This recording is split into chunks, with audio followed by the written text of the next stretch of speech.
이번 영상은 경찰이 불법으로 계좌를 지급정지하는 경우가 있습니다. 그런 경우에 대해서 한번 설명을 해볼 텐데요. 계좌 지급정지 될 때는 보통 보피 피해자가 경찰에 신고를 하고 은행에 접수를 하면서 시작이 됩니다. 그런데 간혹 어떤 경우에는 경찰이 공문으로 보내서 지급정지를 요청을 해서 정지를 했다. 경찰이 해제 공문을 보내기 전까지는 지급정지 해제 못한다. 이렇게 은행이 안내를 하는 경우가 있습니다. 지급정지 관련법상 경찰이 지급정지를 요청할 수 있는 근거 자체는 있습니다. 그런데 이때는 계좌 명의인이 소송 같은 걸 하면 정지를 해제할 수 있는 구제수단으로 연결되도록 하는 규정도 역시 마련되어 있습니다.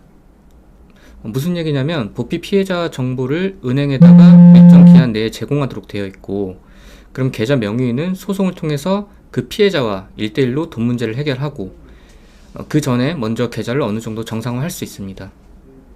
그러니까 보피 피해자가 신고한 경우와 마찬가지로 경찰이 지급정지 요청을 했을 때도 계좌 명의인 입장에서는 본인의 구제수단을 똑같이 밟을 수가 있도록 규정이 되어 있는 것입니다.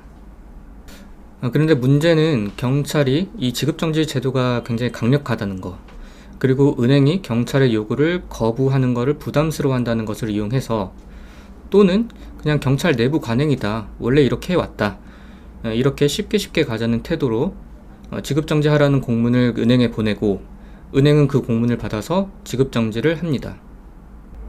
이때 문제에 대해서 더 설명하자면, 이 지급정지라는 것은 현행법상 보이스피싱 사기의 경우만 가능합니다. 일반 사기도 안 되고 다른 범죄도 안 됩니다. 그런데 경찰은 다른 범죄의 경우에도 이 범죄에 쓰인 돈이 흘러갔다, 이렇게 생각한다면 이 제도를 이용합니다. 이 보피 사기 사건이 아니기 때문에 당연히 보피 피해자 정보를 은행에 보낼 수도 없습니다. 그러면 계좌 명의인은 무한정하게 이 금융 마비 상태로 지내야 합니다. 그래서 이러한 경찰의 행위는 위헌이고 위법한 행위라서 중대한 불법 행위입니다. 요즘 위헌적 행위라는 단어에 익숙하실 텐데, 이게 헌법상 영장주의를 위반하는 것이기 때문에 위헌 행위에 해당하기도 한 겁니다.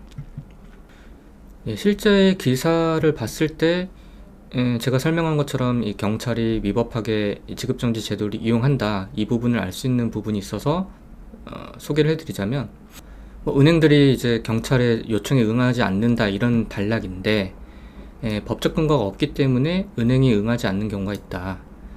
왜냐하면 영장 없이 경찰의 공문만으로 계좌를 정지했다가 계좌 명의인과의 소송에서 진 사례가 있다.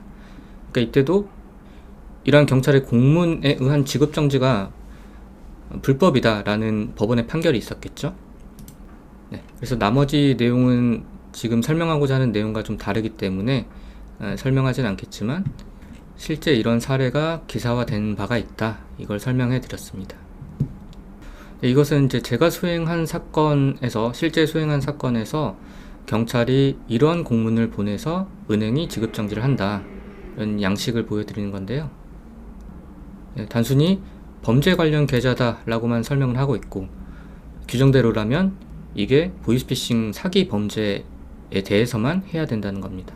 그런데 추상적으로 범죄 관련 계좌다 라고만 하고 있고, 그런데도 지급정지를 요청한다, 이런 공문을 보낸다는 겁니다.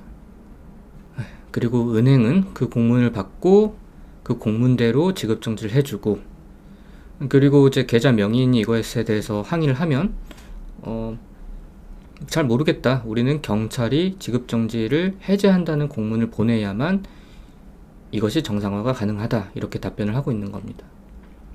설마 경찰이 위법한 행위를 하겠느냐 생각하시겠지만, 경찰 공문으로 지급정지된 경우에는 생각보다는 경찰이 위법한 행위로 한 결과인 경우가 많습니다. 그리고 경험상 소송으로 가더라도 곧장 잘못을 인정하지 않고 판결을 받고 그 판결이 확정되기 전까지는 이를 시정하지 않는 것이 보통입니다. 그래서 이런 경우에는 어쩔 수 없이 소송을 하고 판결을 받아야만 본인의 권리를 찾고 피해를 예방할 수 있다, 이런 안타까운 경우가 있다, 이렇게 보시면 되겠습니다.